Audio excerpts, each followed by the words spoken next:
শান্তনু বন্দ্যোপাধ্যায় ইডিটাকে আজকে মামলার শুনানিতে কোর্টে হাজির করেছিল এবং মাননীয় বিচারপতিকে যা বলেছেন সত্যি সত্যি অত্যন্ত তাৎপর্যপূর্ণ। প্রথমে প্রতিবেদন, তারপর খুব দ্রুত আলোচনায় আসবো। একবার কেস ডায়েরিতে প্রভাবশালীদের নামগুলো শুধু দেখুন, ভবিষ্যতে বুঝতে পারবেন কি হতে চলেছে। নিয়োগ দুর্নীতিকাণ্ডে ধৃত বহিষ্কৃত তৃণমূল নেতা শান্তনু বন্দ্যোপাধ্যায়ের মামলা প্রসঙ্গে আদালতে তাৎপর্যপূর্ণ মন্তব্য করল ইডি। বুধবার ব্যাংশাল কোর্টের ইডির বিশেষ আদালতে ছিল মামলার শুনানি। বিচারকের সামনে ইডির আইনজীবী বলেন, প্রকাশ্যে বলতে পারছি না, প্রভাবশালীদের নামগুলো দেখে বুঝতে পারবেন ভবিষ্যতে কি হতে চলেছে। এরপরই ইডির তদন্তকারী আধিকারিক বিজয় কুমার বিচারকের হাতে তুলে দেন কেস ডায়েরি। একের পর এক পাতা উল্টে দেখাতে থাকেন। ইডি সূত্রে খবর, কেস ডায়েরিতে অন্তত 8 থেকে 10 জন অত্যন্ত প্রভাবশালীর নাম রয়েছে, যাদের কাছে পৌঁছেছে নিয়োগ দুর্নীতির টাকা। এছাড়াও তাতে নাম রয়েছে 25 থেকে 30 জনের। এর যাতে রাজু ঝায়ের মতো যাতে খুন না হয় সেটা দেখতে হবে, কারণ প্রভাবশালীদের নাম যেই বলতে যাবে তখন তো তাকে খুন হতে হবে, এটাই তো ভয়। মানে তৃণমূলের অনেক লোকই আছে যারা মুখ খুলতে রাজি আছে।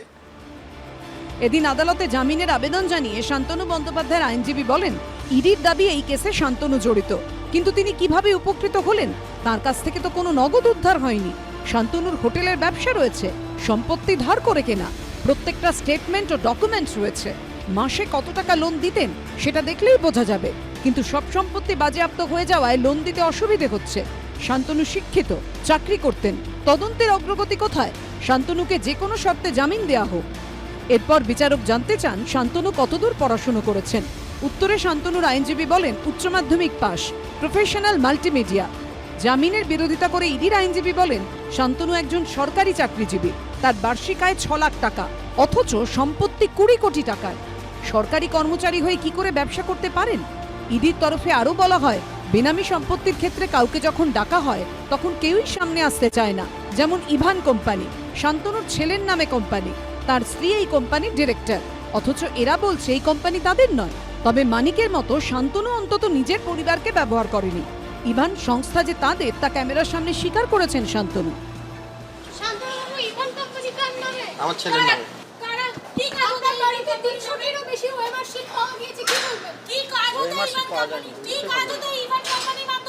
পরবর্তীকালে বলবো, এখন শুধু দেখার আর শোনার সময়। ইডির এই কথাগুলো, এগুলো হচ্ছে বিজেপির রাজনৈতিক বক্তব্যের প্রতিফলন। তদন্তটা মাঝপথ থেকে হবে কেন? এবং এই রহস্যময় কথাবার্তা, ইঙ্গিতপূর্ণ কথাবার্তা তদন্তের সময় investigating agency like ED or CBI, তাদের এই বক্তব্যগুলো, এগুলো ধ্রুব সত্য, এগুলো কেউ বলবে না। এজেন্সিকে একটাই প্রশ্ন, আপনাদের মশাই এফআইআর নেমড শুভেন্দু অধিকারী, সেই লোকটা এফআইআর নেম নিজে প্রকাশ্যে বলছে নারদটা হচ্ছে প্রমাণিত অভিযোগ। তারপরে আপনারা বিজেপিতে আছে বলে তাকে দেখতে পাচ্ছেন না, আপনাদের মুখে নিরপেক্ষতা আর বড় বড় কথা শোভা পায়। এদিন ইডির তরফে সাবমিশন লেটারে দাবি করা হয়েছে, স্লিপিং ডিরেক্টরদের নামে বেনামে নগদে সম্পত্তি কেনা হয়েছিল, যা ব্যবহার করতেন শান্তনু। যেমন ইভান কন্ট্রাক্ট প্রাইভেট লিমিটেডের নামে বেশ কিছু সম্পত্তি কেনা হয়। শান্তনু শ্রী প্রিয়াঙ্কার সঙ্গে যৌথভাবে ডামি ডিরেক্টরদের নামে সংস্থা খুলেছিল। সংস্থার ব্যাংক অ্যাকাউন্ট, সিগনেচার অথরিটি বা ব্যবসার কাজকর্মের ক্ষেত্রে অধস্তন কর্মচারীদের দিয়ে সই করানো হতো। ইডির দাবি, শান্তনুর মোবাইল ফোন ও স্টেটমেন্টের তথ্য বলছে, প্রাথমিকে চাকরি প্রার্থীদের বেআইনি নিয়োগের বিনিময়ে বিপুল পরিমাণ টাকা তার কাছে এসেছিল। এরপর শান্তনুর জামিনের আর্জি খারিজ করে তাকে 19 এপ্রিল পর্যন্ত জেল হেফাজতের নির্দেশ দেন বিচারক। প্রকাশ সিনহা, কৃষ্ণেন্দু অধিকারী ও হিন্দলদের রিপোর্ট, এবিপি আনন্দ। আমি সলিলদার কাছে যাব। সলিলদার, সরকারি কর্মচারী যার বার্ষিক আয় হচ্ছে 6 লক্ষ টাকা, সম্পত্তির এখনো পর্যন্ত পরিমাণ মাপা গেছে 20 কোটি টাকা, সে তো একটা অন্য প্রসঙ্গ। কিন্তু ইডির আইনজীবী কোর্টে দাঁড়িয়ে বলছেন যে ডায়েরি দেখুন, ভবিষ্যতে কি হতে চলেছে কেস ডায়েরি দেখলে মাননীয় বিচারপতি বুঝতে পারবেন। প্রভাবশালী নামগুলো দেখুন এবং দেখে বুঝতে পারবেন যে প্রকাশ্যে কোর্টে সেই নামগুলো এত বড় বলতে পারছি না। আমি জানি না এটা কোনো বড় সড়ো ক্র্যাকডাউনের ইঙ্গিত। দেখো, ইয়েস, গত 10 মাস ধরে 10-11 মাস যে ম্যানিফেস্টেশন অফ করাপশন যেটা সামনে এসছে, সেটা কিন্তু এখন ক্র্যাক করতে যাচ্ছে। এবার কিন্তু ইন ব্ল্যাক অ্যান্ড হোয়াইট, কিন্তু প্রকাশ্য আদালতে বলছে যে প্রভাবশালীদের নামটা কেস ডায়েরিতে লেখা আছে, ইনকর্পোরেট করা আছে। এখান থেকে তো আর সেন্ট্রাল এজেন্সি তো আর রিট্রিট করতে পারবে না, ব্যাক আউট করতে পারবে না, ক্ষমতা নেই। সুতরাং আমার যেটা মনে হচ্ছে, ফাইনাল ডিসপোজাল অফ করাপশনের যে মানিটা, টাকাটা, অর্থটা, সেটা কিন্তু ওই যে সময় তোমার সে ধেরে ইঁদুর বলো, বড় মাথা বলো, আমার মনে হচ্ছে তাদের নাম, বেশ কয়েকজনের নাম, কান, মুখ, গলা, চুল, মাথা অবধি বেশ কয়েকজন প্রভাবশালীর নাম বলা হয়েছে। কিন্তু আমি না খুব ভয়ে আছি, তার কারণ হচ্ছে ওই যে দেখবেন যতবারই এই নামগুলো আসে আর যতবারই খুব প্রসপেক্টিভ কোনো উইটনেস থাকে, এরকম পরপর 3টে ঘটনা, লালন শেখ, রাজু ঝা এবং এই সাইকেলের মেয়ে, একটা ইনসিডেন্ট, তিনজনের খুন, একটা ইনসিডেন্ট হয়েছে। এবং এই যে ঘটনা যে ঘটছে, আইদার তদন্তকারী সংস্থাগুলো এই প্রভাবশালীদের নাম প্রকাশ্যে আনুক, আমরা সবাই জানি, আদালত তাদেরকে নিরাপত্তা দিন, নিশ্চিত করতে হবে, নতুবা যেটা করতে হবে এদের সম্পূর্ণ সিকিউরিটিকে নিশ্চিত করতে হবে আদালতকেই, তাদের মনিটর করে, কারণ এই মুহূর্তে আর বিশ্বাস রাখা যাচ্ছে না কে কোথা থেকে। আমি বলছি, আমি প্রভাবশালী একদম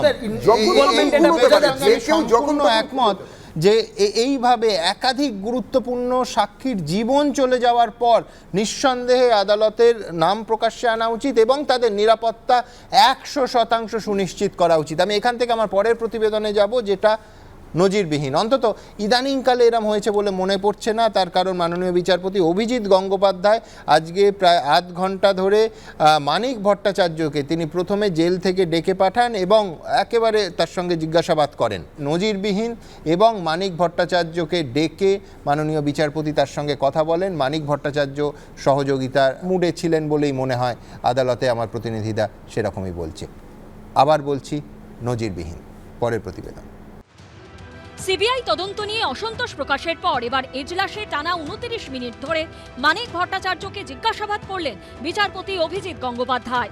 2016 প্রাথমিকে নিয়োগ দুর্নীতি মামলায় বুধবার কার্যত নজিরবিহীনভাবে বিচারপতি অভিজিৎ গঙ্গোপাধ্যায়ের নির্দেশে জেল থেকে এজলাসে হাজির করানো হয় প্রাথমিক শিক্ষা পর্ষদের অপসারিত সভাপতি এবং পলাশীপাড়া তৃণমূল বিধায়ক মানিক ভট্টাচার্যকে। প্রশ্নোত্তর পর্বে মানিক ভট্টাচার্যের কাছে বিচারপতি অভিজিৎ গঙ্গোপাধ্যায় জানতে চান 2016 সালের নিয়োগ প্রক্রিয়া সম্পর্কে কি জানেন। উত্তরে মানিক ভট্টাচার্য বলেন, আদালত ডেকেছে তাই এসেছি, আমি জেলে রয়েছি, আমার কাছে কোনো তথ্য বা নথি নেই, তাই যা মনে আছে তাই বলতে পারি। তখন বিচারপতি জানতে চান 2016 সালের নিয়োগ প্রক্রিয়ায় সিলেকশন কমিটি তৈরি করা হয়েছিল। উত্তরে মানিক ভট্টাচার্য বলেন, হ্যাঁ করা হয়েছিল, যা সিদ্ধান্ত নেওয়া হয়েছিল তা পর্ষদ নিয়েছিল। এরপর বিচারপতি অভিজিৎ গঙ্গোপাধ্যায় প্রশ্ন করেন, 2016 সালের নিয়োগ প্রক্রিয়ায় ফল কে প্রকাশ করেছিল। মানিক ভট্টাচার্য বলেন, এই প্রক্রিয়ার বিভিন্ন ধাপ রয়েছে, যেমন টেটের ফল প্রকাশ, ইন্টারভিউ, অ্যাপটিটিউড টেস্ট ইত্যাদি, ফলে এগুলো বিভিন্ন পর্যায়ে হয়েছিল। তখন বিচারপতি গঙ্গোপাধ্যায় জানতে চান যে বাইরের কোনো সংস্থাকে রেজাল্ট প্রস্তুত করার জন্য নিয়োগ করা হয়েছিল কিনা। উত্তরে মানিক ভট্টাচার্য বলেন, এই পুরো প্রক্রিয়া পর্ষদ পরিচালনা করেছে, তবে হ্যাঁ একটি সংস্থাকে নিয়োগ করা হয়েছিল, কিন্তু এখন তার নাম মনে নেই। তখন বিচারপতি অভিজিৎ গঙ্গোপাধ্যায় জানতে চান, S Basu Roy and company নামে কোনো সংস্থার নাম শুনেছেন। উত্তরে মানিক ভট্টাচার্য বলেন, হ্যাঁ ওই ধরনের নাম শুনেছি, কিন্তু নিশ্চিত নই। তখন বিচারপতি জানতে চান, সভাপতি হিসেবে আপনার সময় নিয়োগ প্রক্রিয়া নিয়ে যে অভিযোগ করা হয়েছে তা ঠিক। উত্তরে মানিক ভট্টাচার্য বলেন, অ্যাপটিটিউড টেস্ট নেওয়া হয়েছিল, তখন কেউ কোনো অভিযোগ করেননি, এমন কোনো রিপোর্ট আমার কাছে আসেনি। 2016 নিয়োগ প্রক্রিয়ায় অ্যাপটিটিউড টেস্ট নেওয়া হয়েছিল, যতদিন আমি সভাপতি ছিলাম ততদিন অ্যাপটিটিউড টেস্ট নেওয়া হয়নি, এরকম কোনো অভিযোগ আসেনি। এরপর বিচারপতি জানতে চান, ওই নিয়োগ প্রক্রিয়ায় সংরক্ষণ নীতি মানা হয়েছিল, এটা আপনি নিশ্চিত করে বলতে পারবেন। উত্তরে মানিক ভট্টাচার্য বলেন, যতদূর মনে পড়ছে আইন অনুযায়ী হয়েছিল। প্রশ্নোত্তর পর্বের শেষে মানিক ভট্টাচার্যকে ডেপুটি শেরিফের ঘরে নিয়ে গিয়ে বসিয়ে চা, কফি, ঠান্ডা পানীয় দেওয়ার জন্য বলেন বিচারপতি। এরপর মানিক ভট্টাচার্য বলেন, যাওয়ার পথে আমি একটা অনুরোধ করব, এই সংক্রান্ত যে কোনো মামলায় আমাকে ডেকে পাঠাবেন, 15 মিনিট আগে বললেই আমি চলে আসব, পরে আমার বিরুদ্ধে যাই পদক্ষেপ করবেন মেনে নেব। তখন বিচারপতি গঙ্গোপাধ্যায় বলেন, সত্য সামনে আসা দরকার। এরপর মানিক ভট্টাচার্য বলেন, আমি সত্যিটাই বলতে চাই, সত্য সহজ, সত্য সুন্দর। এর মানে সত্য এমন কিছু আছে যেটা মানিক ভট্টাচার্যের জানা আছে, এখন উনি শুধু অপেক্ষা করছেন সেই সত্যটা কেমন করে আসবে। উনি হয়তো এই মুহূর্তে ভাবছেন যে ওনার মুখ দিয়ে ছাড়া অন্য কারো মুখ দিয়ে সেই সত্যটা বেরিয়ে আসবে। ফেলুদা, ব্যোমকেশের পর এখন একটা একেন বাবু এসছেন, ফলে এখন নতুন নতুন চেহারা একেন বাবুরা চলে আসছেন। মানে আমি তদন্ত করব, আমি বিচার করব, আমার গুরুদেবী অন্যদিকে লয়ার থাকবে, সিস্টেমটাই আমি ঠিক করব, জেল থেকে তুলে এনে আমি জেরা করব, এটা একদিক থেকে প্রচণ্ড ভালো। প্রাথমিকে নিয়োগ দুর্নীতি মামলায় এর আগে সিবিআই এর ভূমিকায় কার্যত অসন্তোষ প্রকাশ করে বিচারপতি অভিজিৎ গঙ্গোপাধ্যায় বলেছিলেন, এটা কোনো জিজ্ঞাসাবাদ হয়েছে, এর থেকে তো আমি ভালো জিজ্ঞাসাবাদ করি। এদিন মানিক ভট্টাচার্যকে এজলাসে জিজ্ঞাসাবাদ করে বিচারপতি অভিজিৎ গঙ্গোপাধ্যায় বলেন, দশচক্রে ভগবান ভূত। মানিক ভট্টাচার্য আমাদের ডেপুটি শেরিফের শিক্ষক ছিলেন। এজলাসের ভেতরে মানিক ভট্টাচার্যের সঙ্গে একান্তে প্রায় 10 মিনিট কথা বলেন বিচারপতি। সৌভিক মজুমদার, বিজেন্দ্র সিংহ ও কৃষ্ণেন্দু অধিকারীর রিপোর্ট, এবিপি আনন্দ। দেখুন, সমাজ জীবনে শান্তি শৃঙ্খলা বজায় রাখতে পুলিশের কোনো বিকল্প নেই, কিন্তু এহেন পুলিশের ভূমিকায় যদি আদালতে বারবার প্রশ্নের মুখে পড়ে, নাগরিক হিসেবে অস্বস্তি বাড়ে বই কি। আজ হাইকোর্টে কি হলো এই অনুষ্ঠানের শুরুতেই আপনাদের দেখিয়েছি। কদিন আগে কৌস্তব বাগচির মামলাতেও প্রশ্নের মুখে পড়েছিল পুলিশের ভূমিকা। যে পুলিশ ভোর রাতে কৌস্তবের বাড়ি গিয়ে তাকে গ্রেফতার করেছিল, আদালতে ভৎসনার পর এখন সেই পুলিশই কৌস্তবকে নিরাপত্তা দিয়েছে। এ নিয়ে অ্যানিমেশনের সামান্য রসিকতার জন্য আবার কেস দেবেন না প্লিজ। দেখুন, কেস দেবেন না প্লিজ।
কেস দেবেন না প্লিজ।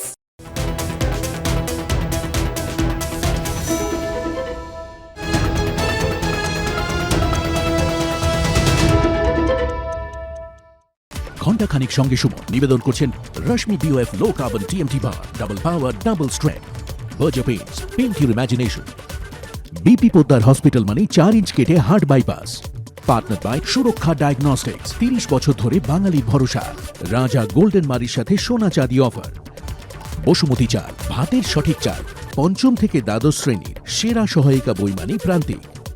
ডিএআইটিএম কলকাতা, আমাদের বিভিন্ন কোর্সে ভর্তি চলছে।